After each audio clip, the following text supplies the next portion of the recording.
America is under attack. We're so vulnerable. Well, we welcome you to the 700 Club. As that man was shooting and killing nearly 50 people in that gay nightclub in Orlando, Omar Mateen was also, listen to this, he was writing posts on Facebook. The shooter was pledging his allegiance to the leader of ISIS and threatening more attacks on the U.S. of A. Well, now the Senate Homeland Security Committee is asking the CEO of Facebook for help in its investigation of the tragic slaughter in Florida. Heather Sells has that story. Investigators now say that gunman Omar Mateen went online right before and during his attack at a gay nightclub in Orlando. It's why the Senate Homeland Security Committee is asking Facebook for help. It believes that Mateen made a series of Facebook posts and online searches in the midst of his attack.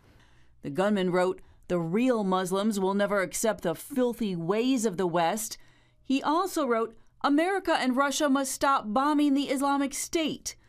Mateen pledged his allegiance to the leader of the Islamic State on Facebook, and in his final post issued this warning: in the next few days, you will see attacks from the Islamic State in the USA. Mateen also apparently tried to measure just what kind of response his attack was generating online. He searched Facebook for Pulse Orlando and shooting.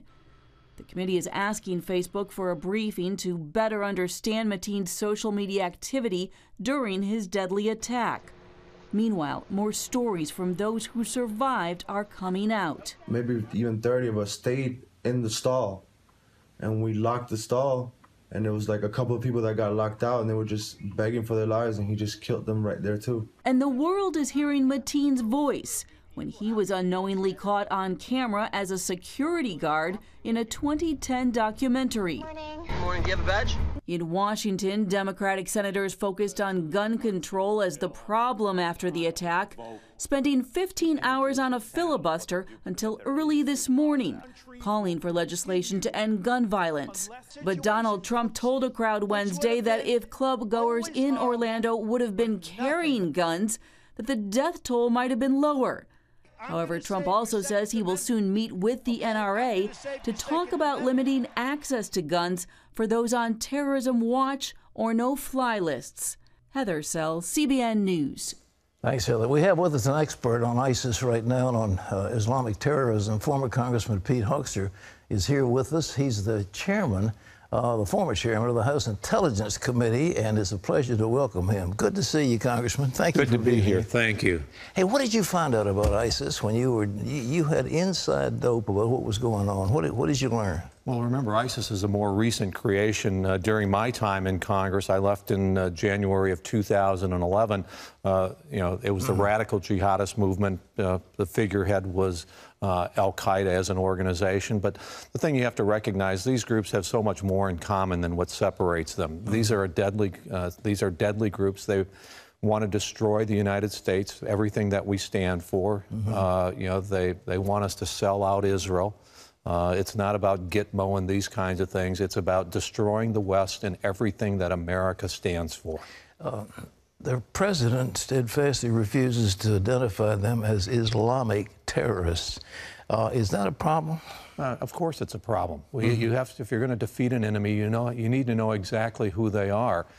This president, when he came into office, in Egypt, in Libya, and other places in the Middle East, he sold out America's friends, people who had stood by America for 30 to 40 years, Mubarak in Egypt.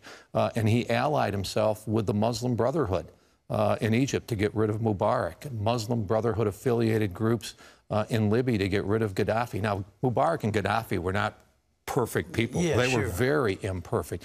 But they kept the lid on the garbage can of radical jihadists, and this president partnered with the exact groups that are the fountainhead of the ideology of these other groups, ISIS and Al-Qaeda, who want to destroy us.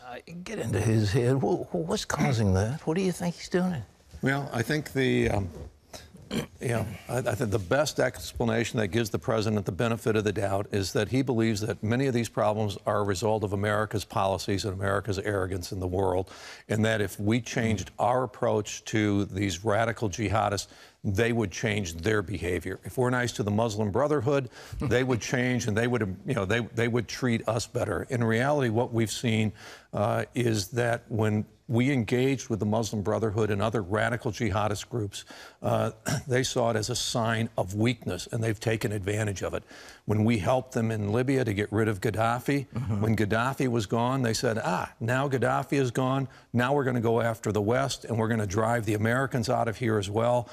So I think some of the very same groups that we trained and equipped to get rid of Gaddafi turned on our American ambassador and killed this American ambassador and 3 other Americans on that fateful night. There seems to be so much cover-up. We're going to deal now with Iran.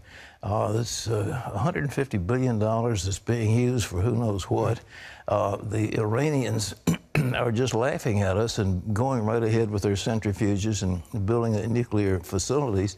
What about that cover-up? I mean, they laughed at the press from the White House. They laughed at them. Well, the scary thing is you're familiar with the expose that the New York Times did on Ben Rhodes. Right.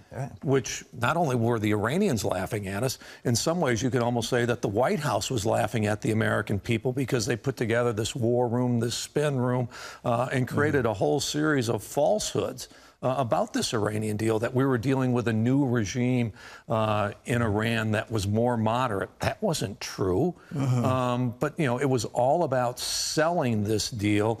And Ben Rhodes goes on to say in this expose that, having a serious discussion about the various alternatives and then having Congress step back and contemplate and then make a decision, that just doesn't happen. This was all about not the content. It was all about spin. Spin.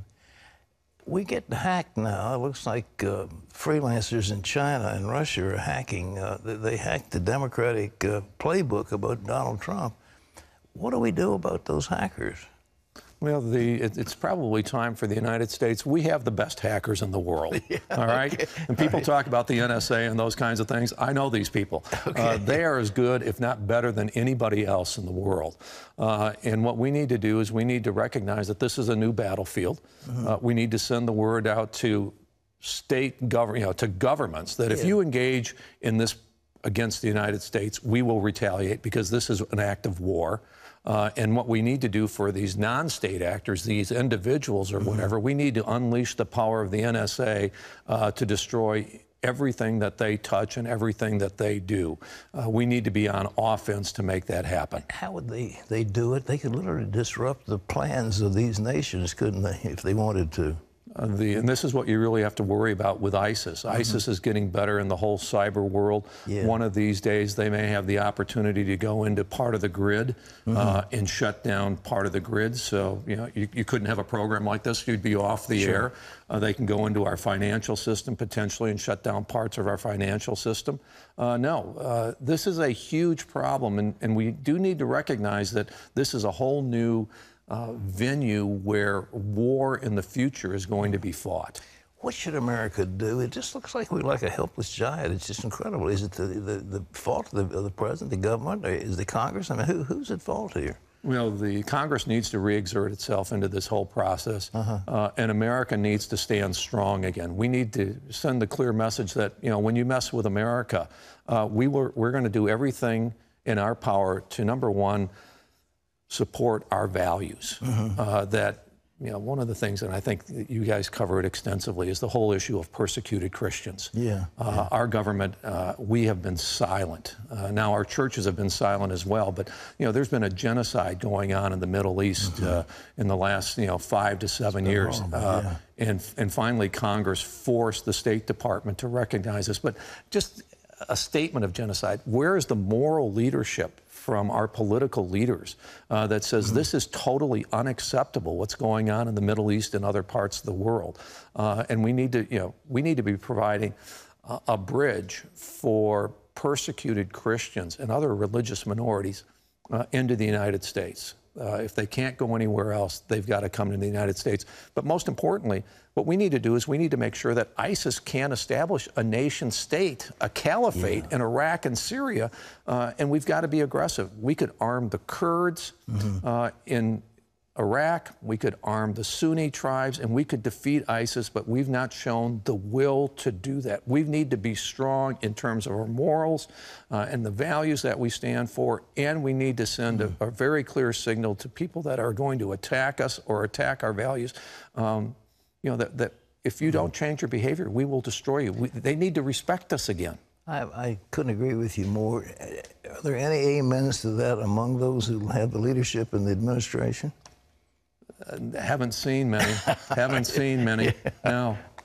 Well, we've got to have a change, don't we? I mean, the country's crying out for some kind of a change. Well, you're seeing this in this election cycle. The American people know that there's something wrong.